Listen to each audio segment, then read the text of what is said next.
اور کربلا کے میدان کے اندر امام علی مقام حضرت سیدنا امام حسین رضی اللہ تعالیٰ عنہ جہاں انہوں نے اپنا سب کچھ قربان کر دیا، اپنی شہادت کا نذرانہ پیش کیا، اولاد قربان کر دی، اپنے گھر والے قربان کر دیے، تو اس کے اندر امام حسین رضی اللہ تعالیٰ عنہ آپ نے جہاں اپنی شہادت پیش فرمائی ہے، وہیں ہمیں امام حسین رضی اللہ تعالیٰ عنہ نے کچھ پیغامات بھی عطا فرمائے ہیں، کچھ اسباق بھی عطا فرمائے ہیں، تاکہ ہم بھی حضرت امام حسین رضی اللہ تعالیٰ عنہ کی سیرت پر عمل کرتے ہوئے ان میں سے کچھ اسباق حاصل کر سکیں۔ تو حضرات محترم، واقعہ کربلا اور اس میں سیدنا امام حسین رضی اللہ تعالیٰ عنہ نے جو پیغام دیا، اس کی اہمیت کا اندازہ اس بات سے لگایا جا سکتا ہے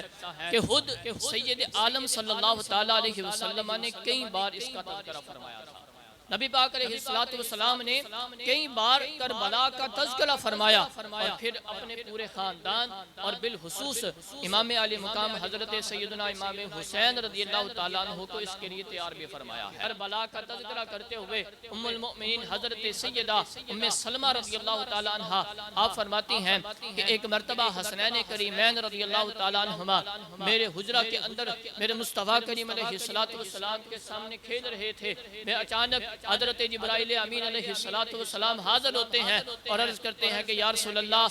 یا محمد صلی اللہ تعالیٰ علیہ وسلم، انا امتکا تقتل ابنکا ھذا من بعدکا، یا رسول اللہ آپ کے اس شہزادے یعنی شہید کربلا کی طرف اشارہ کر کے فرمایا کہ یا رسول اللہ آپ کے اس شہزادے کو آپ کے بعد آپ کی امت شہید کر دے گی۔ تو رحمت عالم صلی اللہ تعالیٰ علیہ وسلم نے شہزادہ والا شان کو اپنے سینے سے لگایا، آپ کی آنکھوں سے موتی ٹپکنے لگے، اور پھر ام المؤمنین فرماتی ہیں نبی پاک علیہ السلام نے مجھے کچھ مٹی دکھائی اور ارشاد فرمایا اے ام سلمہ، جس دن یہ مٹی خون بن جائے تو اس دن سمجھ جانا میرا بیٹا جو ہے وہ کربلا کے میدان کے اندر شہید کر دیا گیا ہے۔ تو اس سے پتہ چلا نبی پاک علیہ السلام نے اپنی حیات طیبہ کے اندر ہی جو ہے وہ کربلا کا تذکرہ بھی فرمایا، اور آپ کو یہ بھی پتا تھا کہ میرا یہ بیٹا جو ہے کربلا کے میدان کے اندر شہید کر دیا جائے گا۔ امام علی مقام امام حسین رضی اللہ تعالیٰ عنہ آپ نے کربلا کے میدان کے اندر جو ہمیں پیغام دیا ہے، اس میں سے ایک پیغام یہ ہے کہ ہمیشہ حق کی حمایت کرنا، ہمیشہ حق کی حمایت کرنا، سب بولیں ہمیشہ حق کی حمایت کرنی ہے، کبھی بھی ظالم کے ہاتھ میں ہاتھ نہیں دینا ہے۔ سرکار دو عالم علیہ السلام کی تعلیمات سے یہ بھی ہے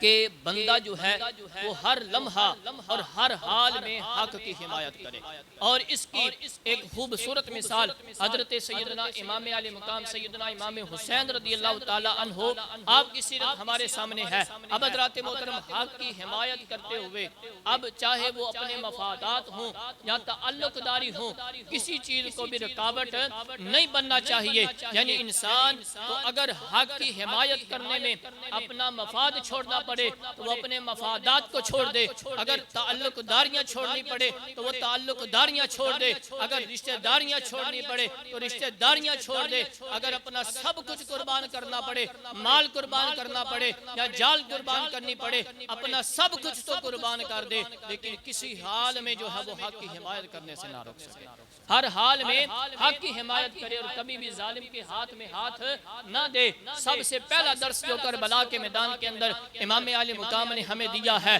وہ یہی ہے کہ کبھی بھی جو ہے وہ ظالم کے ہاتھ میں ہاتھ نہیں دینا ہے۔ امام حسین کی مثال ہمارے سامنے ہے، اور حضرات محترم یہ بھی سنیں، امام علی مقام نے کربلا کے میدان کے اندر عظیم الشان خطبہ ارشاد فرمایا۔ امام علی مقام نے کربلا کے میدان کے اندر جاتے ہوئے ایک مقام پر آپ رکے اور خطبہ ارشاد فرمایا، حمد و ثنا کے بعد ارشاد فرمایا اے لوگو، میرے مصطفیٰ کریم علیہ السلام، میرے نانا جان کا فرمان ہے کہ جو شخص ظالم حکمران کو دیکھے،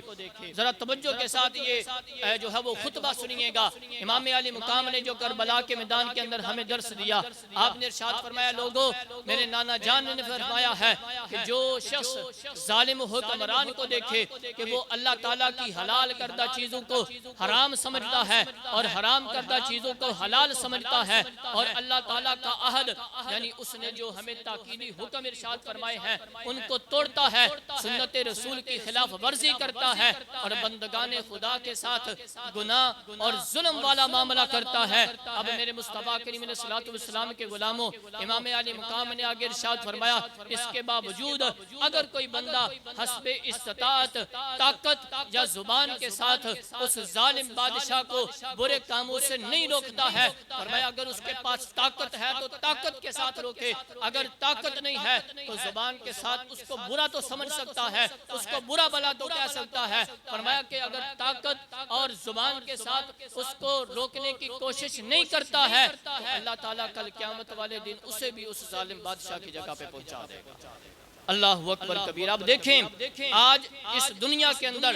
ہم جس ظالم کا ساتھ دیں گے، یہ نہیں بس حکمران، بلکہ جس نے بھی کسی بندے کا حق کھایا، کسی بندے کے ساتھ ظلم کیا، کسی کے ساتھ گناہ والا معاملہ کیا، کسی کے ساتھ زیادتی کی، فرمایا کہ جو بندہ ظلم کرنے والے کا ساتھ دیتا ہے کل قیامت والے دن اللہ اسے بھی اس ظالم کی جگہ پہ پہنچا دے گا۔ تو آج ہم نے غور یہ کرنا ہے کہ کہیں ہم تو ان ظالموں کی حمایت تو نہیں کر رہے، کہیں ہم جن حکمرانوں کی حمایت کے اندر کھڑے ہیں کہیں وہ ظالم تو نہیں ہے، کہیں وہ گناہ تو نہیں کرتے۔ آج حضرات محترم امام حسین رضی اللہ تعالیٰ عنہ نے یہ فرمان نبوی سنانے کے بعد آپ نے تمام یزیدی کرتوت بیان کیے اور فرمایا کہ یزیدی یہ تمام کام کر رہے ہیں اور میں نواسہ رسول ہوں، میرا سب سے زیادہ حق بنتا ہے کہ میں اللہ تعالیٰ کے احکامات کی خلاف ورزی کرنے والوں کو روکنے کی کوشش کروں۔ اب حضرات محترم امام علی مقام کا یہ جو جملہ ہے نا کہ سب سے زیادہ میرا حق بنتا ہے کہ میں اللہ تعالیٰ کی نافرمانیوں کا راستہ روکوں، یہ بات واضح ہے کہ یزید کی بیعت قبول نہ کرنے اور کربلا شریف کی طرف تشریف لے جانے کا مقصد یہی تھا کہ باطل ہمیشہ کے لیے مٹ جائے اور حق کا علم جو ہے وہ ہمیشہ کے لیے بلند ہو جائے۔